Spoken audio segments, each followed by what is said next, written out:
hold on. Let me get this right. Hi guys. Welcome back to my channel. My name is Samantha, and today we are going to be going over my best reads of 2024 and my worst, most disappointing reads of 2024. I'm just going to dive right into it. I had a fairly good reading year. I didn't read as many books as I wanted to. I'll talk about that in another video. But as far as like the books that I did read, I couldn't find too many that were that disappointing. I'm gonna go ahead and get started with my most worst disappointing books because I, like you, am here for the tea. I'm here to know, I have a huge TBR. And I'm here to know what books I don't need to be prioritizing and what books I do need to be prioritizing. So, in my most humblest opinion, these are the worst books that I read in 2024. Number one, the most disappointing, probably because it was part of a series, is Lightbringer by Claire Legrand. So I liked the first two books. I think they were very good YA fantasy books.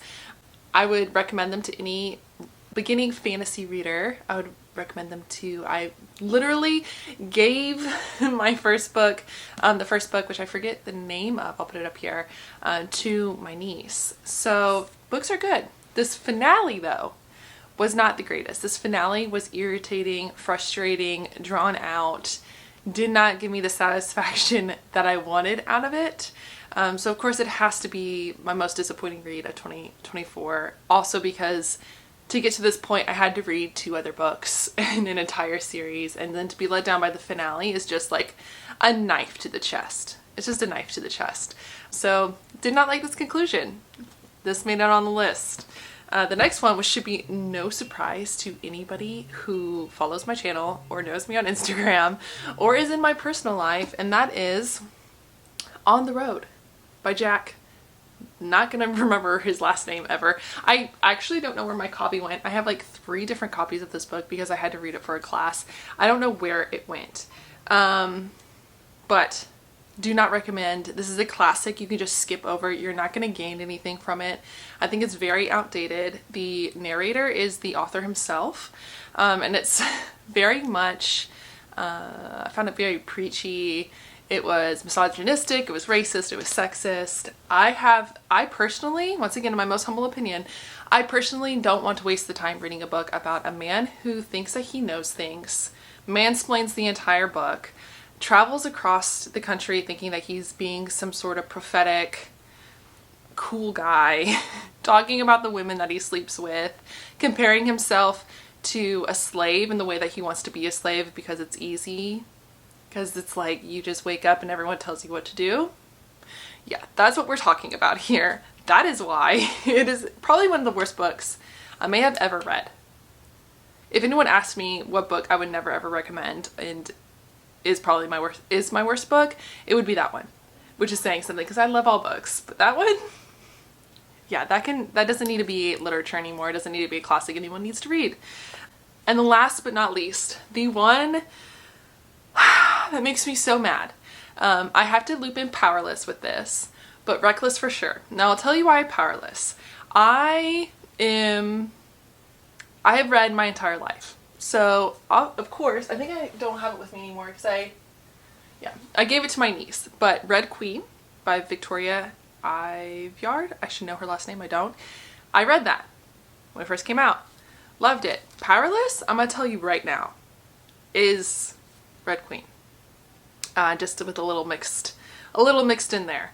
So honestly, I read the book, already had those feelings, still kind of enjoyed it, fully understanding that no plot is unique anymore. No book is going to be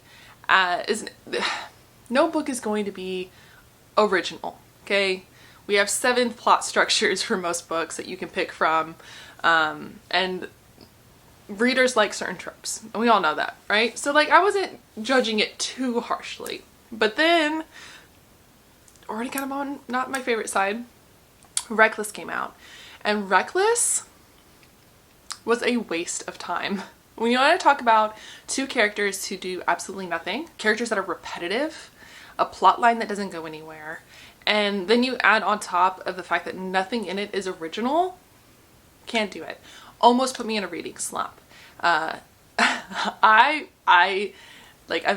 mad. No, I would not recommend this book to anybody. I would not tell anybody it's worth their time. I don't even know how it got traditionally published. Very angry at this book. I do not like this book. Would not recommend it to anybody. Almost DNF'd it, close to DNFing it. Decided to go ahead and finish it out just to see if the plot was going to do anything, and it did not. So not worth your time. Promise me. I promise you. Now, we got over that. Now let me tell you what books are worth your time, that if you have on your TBR, you need to read. If you don't have on your TBR, you should probably go get. The one that I think you should go out and buy, if you do not already have it on your TBR, is A Song to Drown Rivers by Anne Liang. This book was a roller coaster of emotions. It was beautifully written. It just is. Okay, this is not a historical fiction. Is it a yeah, okay, this one, I had this whole thing during the vlog that I read this book in. This is a historical fiction. It's based off of I'm going to say myth, very loosely say the word myth and loosely defined myth, from Eastern cultures. And it is amazing. You want to talk about a plot twist. You want to talk about somebody taking your heart and ripping it out of your chest and showing it to you. That is this book. Okay, I stayed up until like 3 o'clock in the morning reading this book, and that was when I had a newborn and 2 kids and my husband wasn't home, and I still was like, no, I cannot put this down. I did not value sleep more than I valued reading this book. All right, highly recommend. This is about a village girl, very beautiful, mythically beautiful in a village. A representative of the emperor comes to the village to recruit her to spy on their neighboring country that has recently just overtook them. And that's what she does. She learns how to be like this spy. She learns how to seduce men. She learns how to use her intelligence and spy for the other side. And really, it's just, there's so many twists and turns, and there's so much character development. The characters are to die for. The interactions between characters are beautiful. Highly recommend this book. Okay, highly recommend it. The next one is All Colors of the Dark. This was recommended to me from one of my best reader buddies. I went into it I thought it was going to be a thriller. I'm not a really big fan of thrillers. This is so much more than just like a mystery thriller. This is a whole discussion on human dynamics, on humanism, on the justice system, on life and death. It is about finding yourself. It's about being true to who you are and yourself. It is absolutely devastating in the most beautiful ways. The most beautiful ways.